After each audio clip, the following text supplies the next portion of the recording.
le cœur du Grand Nord.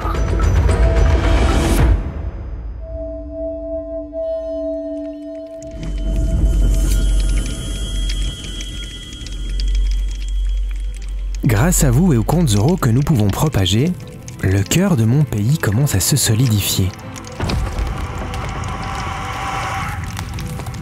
Nous devons continuer notre tour des légendes et faire revenir aujourd'hui un autre personnage bien étrange, un esprit des éléments égarés de ma terre lointaine, qu'on appelle Groenland.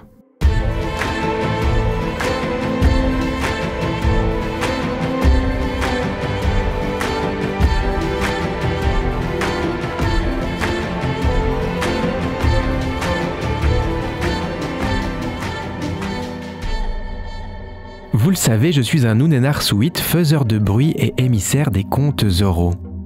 Et aujourd'hui, le morceau d'iceberg me donne un nom nouveau.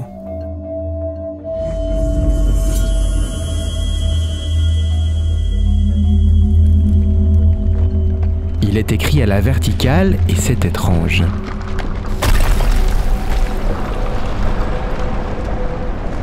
Ah oui, c'est pour ça. Il s'agit d'Asiar, la femme esprit du vent.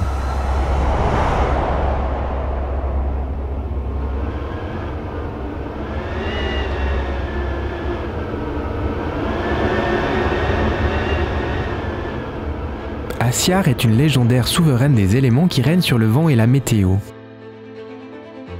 Son apparence est unique et intrigante. Figurez-vous que sa bouche est disposée verticalement sur son visage, comme ses yeux et son nez.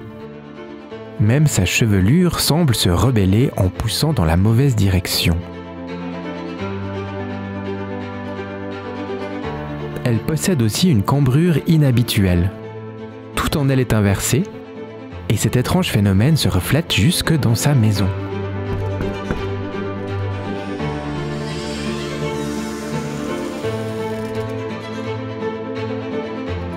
Son lit est suspendu à l'envers et sa lampe à graisse pointe vers le bas. On raconte qu'Asiar est une femme qui arpente la terre depuis des temps immémoriaux à la recherche de quelqu'un pour partager sa vie.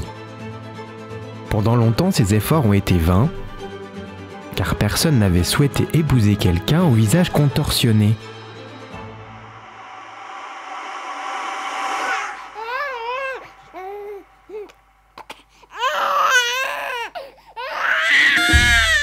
Frustré par cette triste réalité, Asiar avait fini par dérober un enfant à une autre femme, l'élevant pour qu'il devienne son époux. Eh oui. Et quand il devint un homme, et d'une stature imposante, Asiar l'avait donc pris comme mari. Elle possède sur lui un pouvoir étonnant. Elle peut le transformer à volonté en nourrisson chaque fois qu'elle se sent menacée ou méprisée.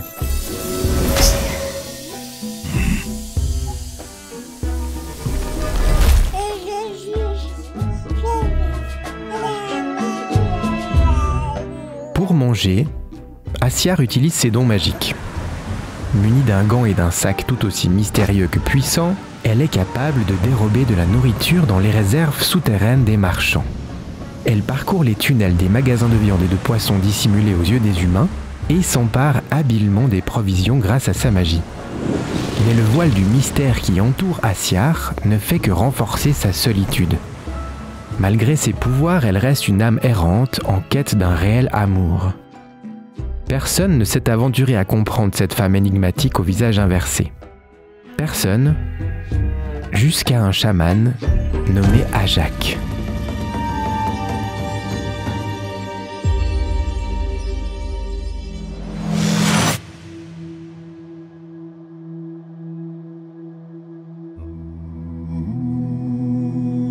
Il est dit que pendant son enfance, Ajak se livrait déjà à l'incantation des esprits et qu'ensuite, il devint l'un des chamans les plus puissants du pays.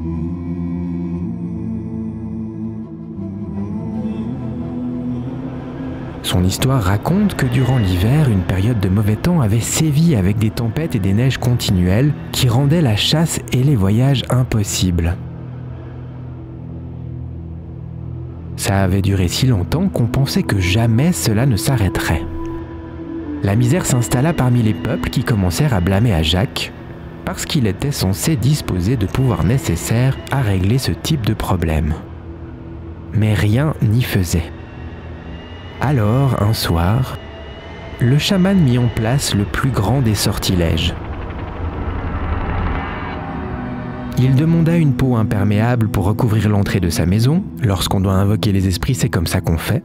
Et un tambour à placer à côté de lui. Ajak se préparait à une longue transe, un voyage parmi la carte céleste des esprits. Son but était de rencontrer Asiar et de lui demander clémence.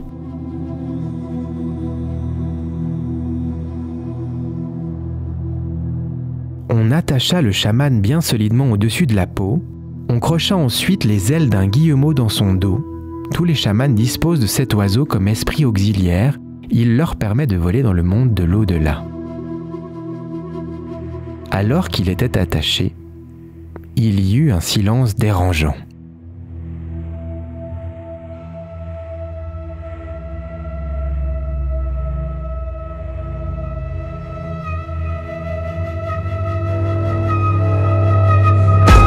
Soudain, le tambour à ses côtés se mit à sonner tout seul. On éteignit alors les lampes.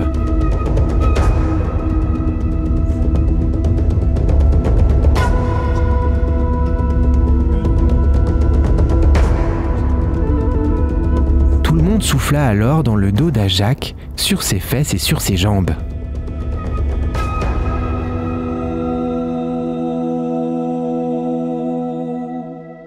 Les autres ne virent que ses yeux se refermer, mais Ajak était parti. Il volait déjà par-dessus les maisons, passant à travers chaque couche du monde céleste, rencontrant durant son voyage d'autres esprits auxiliaires qui le rejoignirent pour lui venir en aide. Ce voyage était périlleux. Il fallait bien noter le chemin du retour et surtout ne pas se perdre.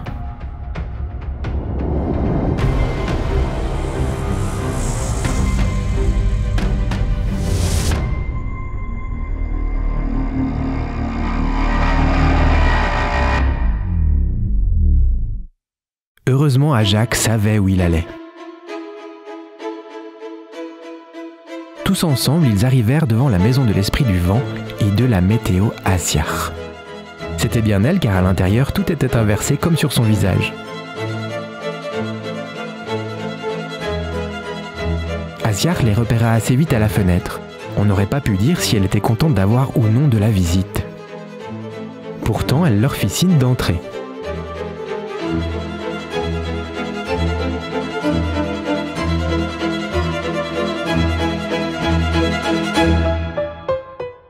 Le chaman n'eut pas le temps d'expliquer la raison de leur visite qu'elle leur proposa de manger avec elle.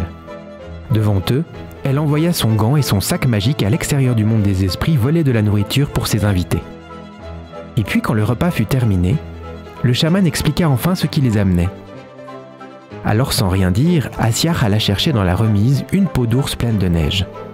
Elle la secoua vigoureusement, puis frappa 3 fois sur son torse. Son mari, qui se tenait sur le lit accroché au plafond, se changea alors en nouveau-né. Elle le plaça sur la peau pour qu'il fasse ses besoins. Asiar secoua ensuite la peau une fois. Un torrent d'eau en jaillit. Elle la secoua une 2e fois, puis voulut le faire une 3e, mais le chaman l'arrêta au bon moment. Il avait comme un 6e sens, et il pensait avoir compris qu'à chaque fois qu'Asiar secouait la peau, des pluies diluviennes s'abattaient sur sa terre 30 jours durant.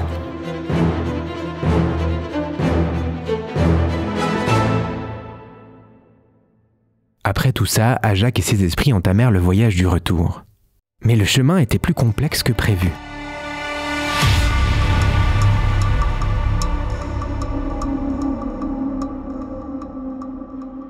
Heureusement, il y avait le guillemot.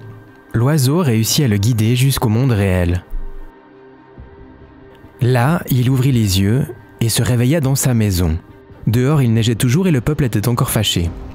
Ajak leur demanda d'attendre la nuit suivante et lorsqu'il vérifia lui-même la météo, il se rendit compte qu'en plus du vent, une forte pluie s'abattait maintenant sur tout le pays.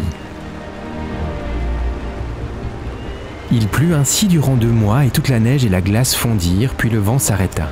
Les chasseurs purent à nouveau sortir et plus personne ne douta des pouvoirs d'Ajak.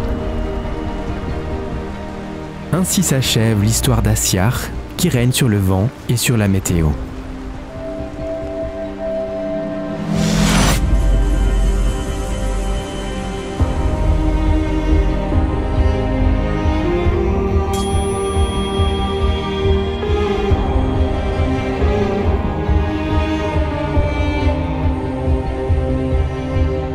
Le cœur de l'île a grandi encore un peu. Un glaçon supplémentaire est venu s'accrocher au morceau.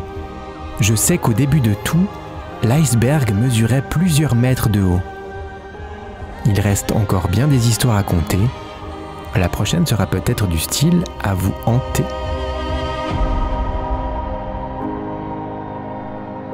Le cœur du Grand Nord, proposé par Nicolas Di Meo, d'après les histoires recueillies auprès des habitants de la côte ouest du Groenland et les textes de Knut Rasmussen.